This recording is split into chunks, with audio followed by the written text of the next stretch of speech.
আপনাদের একটি মজার ঘটনা শোনাই। সেটা হচ্ছে শাসকের অন্দরে ক্রমাগত পাঁচিল ফেটে উঠছে, পাঁচিলে ফাটল ধরেছে। সেটা হচ্ছে ভাগীরথীর পারে জঙ্গিপুর পৌরসভা খুব গুরুত্বপূর্ণ। কারণ ভাগীরথী খুব গুরুত্বপূর্ণ এ কারণেই, ভাগীরথীকে ঘিরে অনেক কিছু রয়েছে।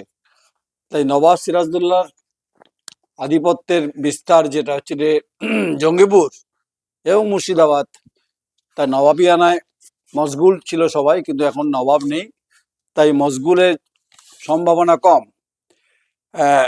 প্রথমেই আপনাকে বলি, সেটা আপনাদের বলি, সেটা হচ্ছে যে এর আগে মানে যিনি যাকে সরিয়ে দেওয়া হলো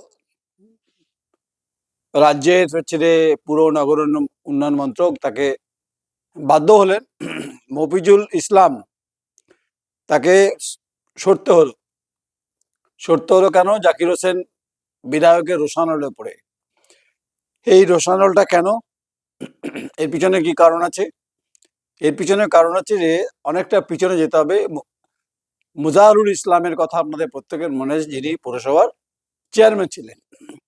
তিনি সিপিএম থেকে এসেছিলেন, শুভেন্দু অধিকারী হাত ধরে তখন তৃণমূল কংগ্রেসে তিনি যোগ দেন, তিনি কাজ করছিলেন। কিন্তু 22 সালের যে পৌরসভা নির্বাচনে তাকে টিকিট দেয়নি, তিনি এখন সিপিএম এ ফিরে যান, তার পুরনো দলে। ঠিক আছে, মুজাহিরুল ইসলাম এখন অতীত, তা নিয়ে কোনো আলোচনা করার দরকার নেই। কিন্তু মফিজুল ইসলাম হচ্ছে যে এ তো জাকির হোসেনের অনুগামী ছিলেন। জাকির হোসেন তাকে তো মুজাহিরুল ইসলামকে সরিয়ে তাকে টিকিট না দেওয়া, তাকে ইনসিস্ট করা, রাজ্যকে কনভিন্স করা, তাকে বসিয়েছিলেন। কিন্তু বাদ সাধলো কেন? রাস্তা থেকে পথবাতি, জল থেকে নির্মাণ, সবেতেই দুর্নীতি। আর এই দুর্নীতিতে যোগ রয়েছে পুরসভার চেয়ারম্যানের, অভিযোগ হচ্ছে জাকির হোসেনের অনুগামীদের, এবং হচ্ছে তৃণমূলের অন্দরে কোন্দল রয়েছে। খলিলুর রহমান ওখানকার এমপি, তিনি চুপচাপ ছিলেন, তিনি কিছু বলতে পারছিলেন না। আসলে ক্রমাগত ক্রমাগত ক্রমাগত হচ্ছে দুর্নীতির বিরুদ্ধে এই মফিজুল ইসলামের বিরুদ্ধে তোপ দাগছিলেন বিধায়ক জাকির হোসেন। তিনি এবারে 2026 নির্বাচনে তিনি আদৌ টিকিট পাবেন কিনা সন্দেহ আছে। কারণ জঙ্গিপুরে ওমরপুরে যে ঘটনা ঘটেছিল, অগ্নিদগ্ধ পরিস্থিতি এবং যে দাঙ্গা, সেই দাঙ্গাতে তার মুখ পুড়েছে। ওমরপুরে ঘটনায় গাড়ি পুড়েছে, পথ পুড়েছে, রাস্তা পুড়েছে, মানুষ পুড়েছে, হৃদয় হচ্ছে রে কার্যত আক্রান্ত হয়েছে। তাই একজন বিধায়ক হিসাবে তার দায়িত্ব থেকে যায়। কিন্তু কথা হচ্ছে এই কোন্দলটা কেন হলো? এই কোন্দলটা এই কারণ হলো, বিধায়কের সঙ্গে চেয়ারম্যানের বনিমারা হচ্ছিল না। বনিমারাটা কি বকরার, নাকি যে 10% 12% যে কমিশনের গল্প আছে, সেই গল্পেতে রাজি হচ্ছিলেন না হচ্ছে যে পৌরসভার চেয়ারম্যান। জনান থেকে শোনা যায়। তিনি তো শিল্পপতি, জনান থেকে তিনি, তার অনেক ভূমিকা রয়েছে, কিন্তু তিনি হঠাৎ করে চেয়ারম্যানের বিরুদ্ধে অনাস্থা প্রস্তাব করলেন কেন? বাজি ফাজি ফুটেছে, তার অনুগামীরা ফাটিয়েছেন। কিন্তু এইটা কিন্তু শাসকের পক্ষে কিন্তু ভালো ইঙ্গিত নয়। কারণ যদিও মুসলিম অধ্যুষিত, সংখ্যালঘু অধ্যুষিত জঙ্গিপুর, তার একটা রাজনৈতিক ঘরানা আছে, তার একটা রাজনৈতিক ছন্দ রয়েছে। কিন্তু কখনো কখনো হচ্ছে রে মানুষের উন্নয়নের প্রশ্নে মুখ্যমন্ত্রী যে টাকা দেয়, সে টাকা সঠিকভাবে পৌঁছায় না। এটা জাকির হোসেন, মাফ করবেন গলার অবস্থা খুব খারাপ, মঞ্চে বলেছে। তিনি কেন বললেন? কারণ তিনি 16 সালে বিধায়ক, মন্ত্রী হয়েছিলেন, শ্রম দপ্তর রাষ্ট্রমন্ত্রী, তারপর তিনি 21 সালে বিধায়ক। তবে এবারে টিকিট তিনি পাবেন না, এটা মোটামুটি ভাবে আইপ্যাকের বা বিশেষজ্ঞ সমীক্ষা যে সংস্থা এবং পুলিশের রিপোর্ট তার পক্ষে যায়নি। কারণ তার যারা সাঙ্গবাঙ্গ এবং তার সঙ্গী বাহিনী, তারা তাকে বিভিন্নভাবে মিসগাইড করেছেন এবং হচ্ছে বিভিন্ন ঘটনার ক্ষেত্রে, এবং তার অভিযোগ আছে। অভিযোগটা কি? অভিযোগটা আমার কাছে আছে, সেটা হচ্ছে যে শোনা যায়, কাগজপত্র আছে, যে ওয়াটারওয়েজ, মাইনর ইরিগেশন এবং ফিশারি ডিপার্টমেন্টের আর্থিক দুর্নীতি প্রশ্নে তিনি বহু মানুষের কাছ থেকে আর্থিকের প্রশ্নে তার বিরুদ্ধে অভিযোগ তুলেছে। এবং হচ্ছে রে এই কালপিট হচ্ছে রে হচ্ছে রে তিনি থাকেন হচ্ছে রে কান্দিতে, এবং সেটা টাকার বিনিময়ে মালদা, বৈষ্ণবনগর, মানিকচক বিস্তীর্ণ অঞ্চলে ফারাক্কা, দলিয়ান, শ্রুতি সেখানে টাকা উঠেছে। ইনকাম ট্যাক্সে তার রিপোর্ট, তাকে রিপোর্ট করেছে তার সম্পত্তির প্রশ্নে, এই প্রশ্নে করেনি। কিন্তু এই যে প্রায় বহু কোটি টাকার এই দুর্নীতিটার ওপেন হলো না কেন?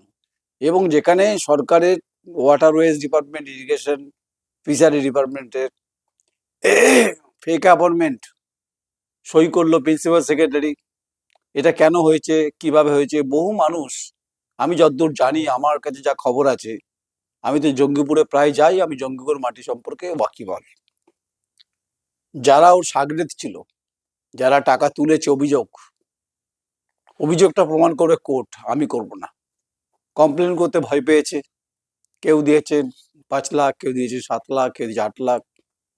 এমন এমন নেতা আছে যারা টাকা দিয়ে ফেসে গেছে। তো এটা কেন ইস্যু হলো না? আশা করি মফিজুল, যিনি হচ্ছেন ইসলাম, তিনি এই ইস্যুটাই তুলতে চেয়েছেন। তাহলে তার বিরুদ্ধে যে দুর্নীতি, স্বজন পোষণ, রাস্তাঘাটে উন্নয়নের ক্ষেত্রে তিনি কাজ করেননি।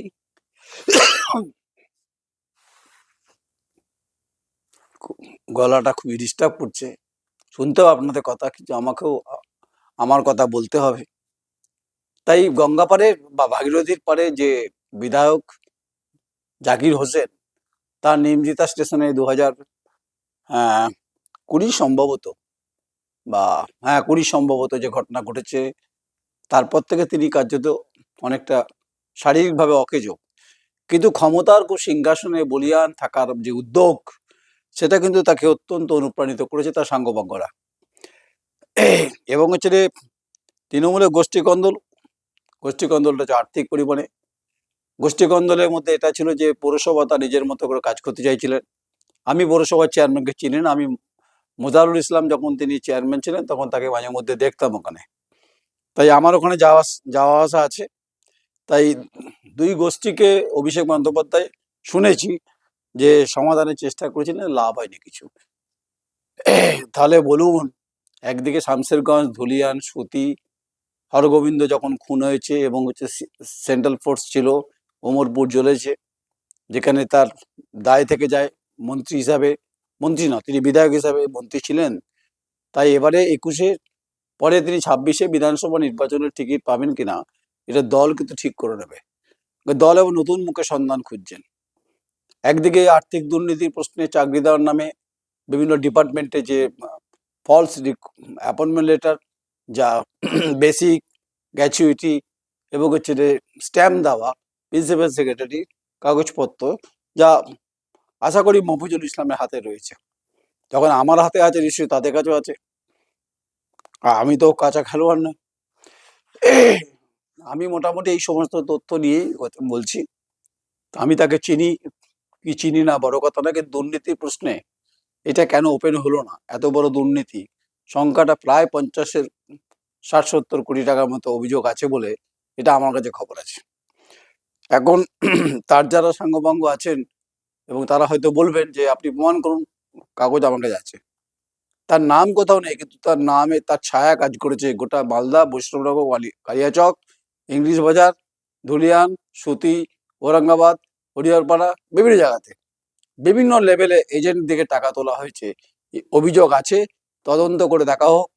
যে রাজ্য সরকারের তদন্তকারী সংস্থা, অভিষেক বন্দ্যোপাধ্যায়, আপনি তো মধ্যস্থতা করতে চেয়েছিলেন। আপনি জাকির হোসেনের প্রশ্নে যে দুর্নীতি যেটা উঠছে চাকরির প্রশ্নে, সরকারি কোনো ডিপার্টমেন্টের লেটার ডে যখন জাল হচ্ছে, সেটা কেন তদন্ত হলো না? এটা আপনি নিশ্চয়ই খোঁজ খবর নিয়ে দেখবেন। তিনি বলছেন যে 80,000 মানুষের জয় হয়েছে। কখনই জয় হয়নি। যেটা হয়েছে সেটা ভাগীরথীর পারে জঙ্গিপুর সংবাদের শিরোনামে। দুটো পৌরসভা আছে ওখানে, পাশে হচ্ছে আপনার হচ্ছে ধুলিয়ান রয়েছে, ওখানে অগ্নিদগ্ধ পরিস্থিতি হয়েছে, পরিস্থিতি ভালো নয়। ড্যামেজ কন্ট্রোল রিপেয়ারিং এর জন্য অনেক চেষ্টা হয়েছে, লাভ হয়নি কিছু। তবে জঙ্গিপুর সাংগঠনিক জেলা, এখানে প্রশাসনিকভাবে এসপি রয়েছেন, কি করছেন তিনি জানি না, তার কি ভূমিকা সেটাও পরিষ্কার নয়। খলিলুর রহমান কিছু করার নেই, তার হাতে কিছু করার মানে তিনি তিনি কি পুতুল, তিনি কি কিছু করতে পারছেন না। তাই ইতিমধ্যে জেলা পরিষদে বর্ষিয়ান সদস্য শাহনাজ বেগম এবং তাকেও অনেক কিছু বলা হয়েছে, কারণ হচ্ছে ওখানে জেলা পরিষদের প্রশ্নে তিনি মুখ খুলেছেন। তাহলে তৃণমূলের জঙ্গিপুরের সংগঠনের জেলা খলিলুর রহমানকে পরীক্ষার মুখে ঠেলে দিল 2026 বিধানসভা নির্বাচনের আগে টিকিট দেওয়ার ক্ষেত্রে। এবার হচ্ছে এইটা ইতিমধ্যে জেলা পরিষদের সরকারি হোয়াটসঅ্যাপ গ্রুপে এটা নিয়ে চলছে। যিনি দায়িত্বে ছিলেন তিনি বলেছেন তৃণমূল টিকিট দিলে দাঁড়াবো না। আমি ওই অতদূর যাচ্ছি না, আমি বহরমপুরে কেসে, আমি জঙ্গিপুর বলছি। এই জঙ্গিপুরে এই মুহূর্তে যে পৌরসভার চেয়ারম্যান, তাকে আর্থিক দুর্নীতির প্রশ্নে যেভাবে তোলপাড় করেছে, উল্টো দিকে তিনিও তার জানান থেকে বলছেন যে চাকরি দেওয়ার নামে ইরিগেশন ডিপার্টমেন্ট, ওয়াটারওয়েজ এবং ফিশারি ডিপার্টমেন্টের প্রিন্সিপাল সেক্রেটারি সই জাল করে বিভিন্নভাবে টাকা তোলা হয়েছে, অভিযোগ আছে। তার পূর্ণাঙ্গ তদন্ত যদি হয়, তার দুধ কা দুধ পানি কা পানি পরিষ্কার হবে। আর যদি বলেন যে ফাইলটা দেখান, আমি দেখিয়ে দিতে পারি, আমার কাছে আছে। তো আসলে কেউ কম নেই, মানে কেউ কম না, মানে হাম কিসি সে কম নেই। এটা হচ্ছে জঙ্গিপুরের এই মুহূর্তে পরিস্থিতি। খড়গড়ি ব্রিজ হোক, ম্যাকেন্সি পার্ক হোক, জঙ্গিপুরের শহর হোক, গ্রাম এরিয়া হোক, সেখানে তিনি অনেক করে, গরিবের তিনি ত্রাতা মসিহা, তিনি টাকা দেন ঠিক, আর্থিক সাহায্য করেন ঠিক, কিন্তু জাকির হোসেনের যে জনপ্রিয়তা, সেই জনপ্রিয়তা কার্যত তলানিতে ঠেকছে বলে বাধ্য হয়ে তাকে এবারে 26-এ টিকিটটা পেতে হবে বলে, তাই এই ঘটনা যেটা হলো বেনজির, এটা মুর্শিদাবাদের রাজনীতির ক্ষেত্রে, জঙ্গিপুরের সাংগঠনিক জেলার ক্ষেত্রে খুব ভালো বার্তা গেল বলে বলতে পারবো না। অভিষেক বন্দ্যোপাধ্যায় চেষ্টা করেছিলেন, যেমন জিয়াগঞ্জ আজিমগঞ্জ পুরসভার উপপৌরপিতার পদের রদবদলের পর মুর্শিদাবাদে একমাত্র জঙ্গিপুর পৌরসভার এত বড় রদবদল হলো এবং ভোটের আগে হয়েছে। এই যে তার যে অনুগামী আছে, সেই অনুগামীরা তারা আদৌ ভোট করাবেন তো জাকির হোসেনের পক্ষে যদি টিকিট পান? কিন্তু আমার কাছে যতদূর খবর আছে, জাকির হোসেনকে এবার টিকিট না দেওয়ার পক্ষে, কারণ তার কার্যকলাপ, তার যে ব্যবহার, তার যে আচার আচরণ দল সম্পর্কে, এবং তার যে অনুগামীর আছে তারা যে সমস্ত করেছেন সেগুলো নিয়ে দল ভাবনা চিন্তা করছে। অলরেডি বিশেষজ্ঞ কমিটি, বিশেষজ্ঞ টিম তারা ঘুরে গেছেন, ফলে নতুন মুখের কোনো সম্ভাবনা চলছে, বা যারা দীর্ঘদিন পার্টি করেছে তাদের কথা ভাবা হচ্ছে। একদিকে জেলা পরিষদে আর্থিক দুর্নীতির প্রশ্নে তিনি পদত্যাগ করেছেন একজন, তাই স্বাভাবিকভাবে পরিস্থিতি এখন হাতের বাইরে। তাই ভাগীরথী স্রোতের ঘুরপাক খাবে কিনা জাকির হোসেন সেটা বলতে পারবো না। আর যিনি পৌরপিতা আছেন তিনিও কিন্তু কম খেলোয়াড় নন, তিনি কিন্তু কোনোভাবেই এই যে ছেড়ে দেবেন না মফিজুল ইসলাম, তিনিও কিন্তু ফুসছেন, কারণ তার এই পদত্যাগের পর বাজি ফুটেছে। এটা কখন হয় বলুন তো? ভারত পাকিস্তান ম্যাচ হলে তখন বাজি ফোটে। একটা দলের চেয়ারম্যান, তাকে দল সরিয়েছে, বাজি ফোটাচ্ছে তার বিধায়কের অনুগামীরা, তো এটা তো খারাপ মেসেজ গেছে। বাকি ঠিক করে হচ্ছে খলিলুর রহমান, আপনাকে জবাব দিতে হবে, দল আপনাকে জবাব চাইবে। তাই তীরবিদ্ধ হয়েছে এই মুহূর্তে, কারণ হুমায়ুন কবিরের হাওয়া কিন্তু গরম আছে এই মুহূর্তে। একদিকে তিনি বাবরি মসজিদ করতে চান ভরতপুর বেলডাঙ্গা অঞ্চলে, তার লেহের বা তার স্রোত কিন্তু ওই অঞ্চলে পড়তে পারে বলে অনেকে রাজনৈতিক পর্যবেক্ষক মনে করছেন। তাই আপনি খুব শান্তিতে আছেন বলে জাকির হোসেন মনে হয় না, আপনি অশান্তির বাতাবরণের মধ্যে, একটা কাটার মধ্যে রয়েছেন। তাই আপনার শারীরিকভাবে যে আপনি এই মুহূর্তে সক্ষম নন, কারণ আপনাকে দল যেভাবে কাজে লাগাতে চাইছে, আপনি লালবাতিতে থাকতে ভালোবাসেন, কিন্তু টিকিট এবার দেবে দল, ভেবে চিনতে দেবে। তাই আপনার বিকল্প কোনো যুব নেতা বা কোনো একটু অভিজ্ঞ নেতা, তাদের টিকিটের পাল্লা ভারী। যতই অন্তত আপনি চেষ্টা করুন না কেন বিভিন্নভাবে, সেটা আমি ইঙ্গিত করছি না। দেখুন আমার কথা মেলে কিনা, যদি মেলে ভালো, আপনার সঙ্গে যদি জঙ্গিপুরে দেখা হবে গরিবের দরবারে, হয়তো আপনি আমার উপর রাগ করবেন, কিন্তু আপনার কপালে ভাঁজ আছে, আপনি নিশ্চিত থাকুন। এই পৌরসভার চেয়ারম্যান কিন্তু আপনার বিরুদ্ধে মোটামুটি দলের কাছে নিশ্চয়ই রিপোর্ট দিয়েছে, যা আপনার বিভিন্ন ক্ষেত্রে প্রশ্ন উঠেছে। কমেন্টস করুন, লাইক করুন যদি ভালো লাগে, আর ভালো থাকবেন আপনারা। জঙ্গিপুরের ইতিহাস অনেক পুরনো, কম্বল গ্রাম আছে, খুব খারাপ অবস্থা। জরুল গ্রামের পরিস্থিতি কি অবস্থা, গঙ্গার ভাঙন নিয়ে কথা আছে, বিভিন্ন হাসপাতালের পরিস্থিতি কি, পরিবেশ কি, রাস্তাঘাটে কি অবস্থা, এবং উন্নয়নের প্রশ্নে কি আছে, নিকাশি ব্যবস্থা। যদি বলে পৌরসভা করবে, আপনারও ভূমিকা থেকে যায়। 60 লক্ষ টাকা করে 60 লক্ষ টাকা আপনার কাছে কোনো ব্যাপার না। এই 5 বছরে আপনি 4.5 বছর হলো যে টাকা পেয়েছেন, নিশ্চয়ই কিছু কাজ করেছেন। যদি আপনি কাজ করে থাকেন বিধানসভা, আমি আপনাকে বিধানসভাতে দেখেছি চুপচাপ নীরব নিস্তব্ধ। যদি আপনি 5 বছরে 4.5 বছরে যদি বিধানসভায় প্রশ্ন উত্তর পড়বেন 16 সাল থেকে 21 সাল পর্যন্ত করে থাকেন, কি উত্তর আছে তার সমস্ত তথ্য আমার কাছে আছে। আপনার সঙ্গে জঙ্গিপুরে দেখা হবে, আপনার গরিবী আস্তানায় দেখা হবে, যেখানে গরিবদের দান করেন। যদি আমাকে পছন্দ হবে না হয়তো, যদি পছন্দ হয় তাহলে আপনি প্রশ্নের উত্তর দেবেন, তাহলে বুঝবো আপনি অন্তত রাজনৈতিকভাবে অত্যন্ত প্রাজ্ঞ। আপনি রাজনৈতিকভাবে প্রাজ্ঞ নন, রাজনৈতিকভাবে আপনি আবেগে চলেন। আপনাকে আবেগে চলে আপনার যে সমস্ত সঙ্গী সাথী ডান পাশে বা পাশে ঘুরে বেড়ায়। আপনি শিল্পপতি মানুষ, আপনার দিল্লি বম্বেতে প্রভাব রয়েছে, সম্পত্তি রয়েছে, থাকতেই পারে। কিন্তু চাকরি দুর্নীতির প্রশ্নে আপনার সম্পর্কে অভিযোগ উঠছে তৃণমূল কংগ্রেসের তরফ থেকে। তার কাগজপত্র আমার কাছে আছে, দেখা যাক যত দিন করাবে আপনার সম্পর্কে কিভাবে দল সিদ্ধান্ত নেয়। তবে আর্থিক দুর্নীতির প্রশ্নে জাকির হোসেন বিধায়ক, আপনাকে বলছি আপনি কিন্তু চাপে আছেন, এবং সেটা যদি পূর্ণাঙ্গ তদন্ত হয় তাহলে কিন্তু কপালে বাজ আছে। তাহলে আপনি ধরে নিন আপনি টিকিট না পাওয়ার তালিকায় শীর্ষে রয়েছেন।